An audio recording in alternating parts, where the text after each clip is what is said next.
Bueno, vamos a continuar con el tema de plan de contingencia, pero esta vez vamos a ver ya no conceptos, sino vamos a ver lo que nos dice la ley 28551, que nos obliga a establecer un plan de contingencia. ¿Cuál es el objetivo de la ley? ¿No? En primer lugar, la ley tiene el objetivo de establecer la obligación, ¿no? O sea, esta ley está dirigida para establecer la obligación y también el procedimiento para elaborar y presentar los planes de contingencia, ¿no? O sea, esta ley nos obliga a implementar un plan de contingencia y también nos dice qué procedimientos tenemos que hacer para elaborar y presentar estos planes de contingencia, ¿no? Sobre esta obligación, ¿quiénes están obligados? Todas las personas, tanto naturales y jurídicas, de derecho privado o público, que conducen y administran esto, ¿no? Las empresas, instalaciones, edificaciones, ¿no? Recintos que tienen la obligación de presentar el plan de contingencia para cada una de las operaciones que se desarrollen, ¿no? O sea, para cada una de estas operaciones. Ahora, la elaboración, o sea, cómo yo voy a elaborar mi plan de contingencia, ¿no? Porque si voy a elaborar mi plan de contingencia, tengo que hacerlo en base a algo, ¿no? No voy a inventarme la estructura, ¿no? Hay un formato para elaborar este plan de contingencia que se encuentra en lo que es la guía, esta guía del Instituto Nacional de Defensa Civil, INDECI, ¿no? Ahora, hay algunos sectores que tienen su formato para hacer su plan de contingencia, pero esta guía nos ayuda para todos los sectores, ¿no? Sirve para todos los sectores para poder elaborar este plan de contingencia, ¿no? Nos dice qué es lo que tiene que haber en cada plan de contingencia, ¿no? Y qué tenemos que considerar, ¿no? ¿Qué más? Bueno, este plan previa opinión favorable de los sectores correspondientes y se aprueba mediante el decreto supremo, ¿no? Referendado por el presidente del Consejo de Ministros. ¿Cuál es el plazo de presentación? Bueno, en realidad el plazo de presentación o las personas no están obligadas o tienen un plazo máximo de 1 año una vez que la vigencia del reglamento de la ley entre en vigencia, ¿no? Pero bueno, ya entró, ¿no? Ya tenemos la ley. Lo que es la aprobación, eso significa, volviendo a esto, que en realidad todos los negocios, ¿no? Las empresas tienen que tener un plan de contingencia. La aprobación, ¿no?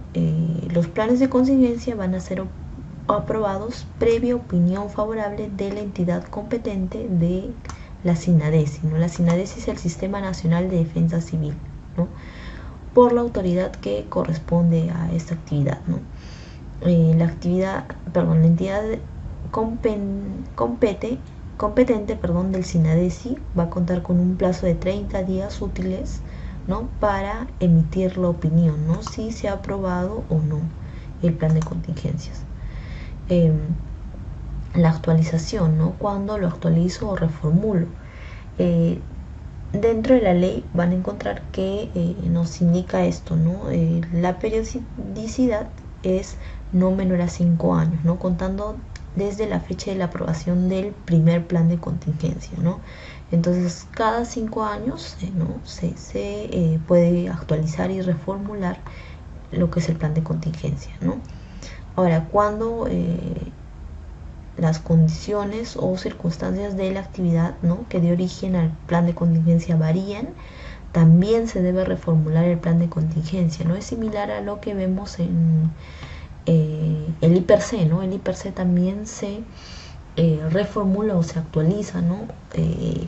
Cuando hay cambios, ¿no? Cuando hay cambios significativos, ¿no? Entonces, cuando hay cambios significativos en la actividad que va a dar origen a ese plan de contingencia, entonces yo tengo que reformular el plan, ¿no? En esos cambios, así no hayan pasado 5 años. ¿Qué más? La fiscalización es por parte de las entidades competentes del SINADECI, ¿no? ¿Qué más nos dice? Las autoridades sectoriales competentes van a ser las responsables de fiscalizar el cumplimiento de los planes de contingencia, ¿no? ¿Por qué? Porque yo puedo tener mi plan de contingencia en un documento, ¿no? Pero lo que sucede a veces es que no se cumple, no se implementa, ¿no? No se utiliza ese plan de contingencia, ¿no? Solo se lo tiene para poder cumplir con la ley, ¿no? Con esta ley. Pero por eso hay autoridades, no hay una fiscalización, ¿no? Por parte del SINADESI para verificar si se ha cumplido con el plan de contingencia, ¿no? Las sanciones, bueno, obviamente como esta ley te obliga a implementar un plan de contingencia, ¿no? A elaborar y presentar el plan de contingencia, hay sanciones para aquellos que no cumplan con esto, ¿no? ¿Cuáles son? En caso de que tu empresa, ¿no? La organización haya incumplido con actualizar o reformular el plan, la penalidad es la penalidad es de 1 a 3 UITs, ¿no? Unidades impositivas tributarias, ¿no? En caso de que la presentación del plan haya sido incompleta, la sanción es de 2 a 4 UITs.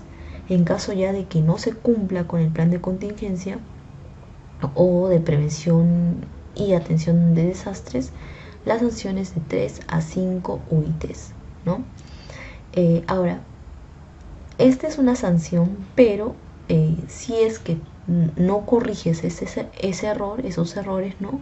También hay otra sanción, ¿no? Porque de repente la persona, ¿no? La organización que ha sido sancionada puede cubrir con los gastos de esa penalidad, pero muchas empresas, ¿no? Como ya tienen la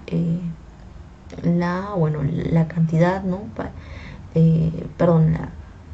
Para pagar, ¿no? Esa sanción, de repente pueden decir, ¿no? Pueden pensar de que pueden hacer caso omiso y continuar con esto, ¿no? No, en realidad no pueden, porque también hay otra sanción, ¿no? En caso de que no se corrijan esos errores, hay otra sanción, ¿no? Esta sanción corresponde a una penalidad de 2 unidades impositivas tributarias, ¿no? 2 UITs. La capacitación, es obvio que como se está implementando, ¿no? Este plan, ¿no? Los funcionarios tienen que estar capacitados, ¿no? Tiene que haber capacitación para todas las personas que forman parte de la organización, ¿no? Porque al fin y al cabo ellos son los que van a responder ante esta amenaza, ¿no? En un primer momento. La difusión, este plan tiene que ser difundido dentro de la empresa y bueno, tiene que hacerse pública, ¿no? En un lugar visible, en el que pueda ser reconocido por la población, ¿no? ¿Cuál es la estructura que propone el INDECI, ¿no? Para lo que es el plan de contingencia, ¿no? Son 4 apartados, ¿no? El primero corresponde a lo que es la evaluación del riesgo, ¿no? Esta evaluación del riesgo nos permite priorizar qué riesgos o qué amenazas son las que necesitan mayor atención, ¿no? Y qué tipo de atenciones, ¿no? Y por eso nosotros podemos establecer medidas, ¿no? Estas medidas de protección, ¿no? Que ya hemos visto en la primera sesión, ¿no? El plan de evacuación también y la implementación del local, ¿no? Que necesito dentro del local, cómo debe de estar estructurado el local, ¿no? Para disminuir lo que es el riesgo, la amenaza, ¿no? Ahora, esta es una estructura general, ¿no? También hay estructuras por sectores, ¿no? Por ejemplo, esta estructura de plan de contingencia es la estructura de produce, ¿no? Del sector produce, y bueno, tiene otro tipo de apartados, ¿no? Pero de todas formas tiene el mismo objetivo, ¿no? Para cualquier otro tipo o para los sectores, por así decirlo, en general, se utiliza este plan, ¿no? Este es el plan base, ¿no? Que lo pueden encontrar, ya saben, en lo que es la guía, ¿no? Que propone el Instituto Nacional de Defensa Civil, INDECI, ¿no? En esta guía pueden encontrar ese plan, ¿no? Perdón, la estructura y qué debe de ir eh, en cada apartado, ¿no? Entonces esa guía también se les va a proporcionar para que puedan verificar, bueno, puedan de repente implementar, ¿no? O elaborar el plan de contingencia, ¿no? ¿Cuál es la ley que nos obliga? Es esta ley, ¿no? Y bueno, eso sería todo con respecto a lo que es plan de contingencia.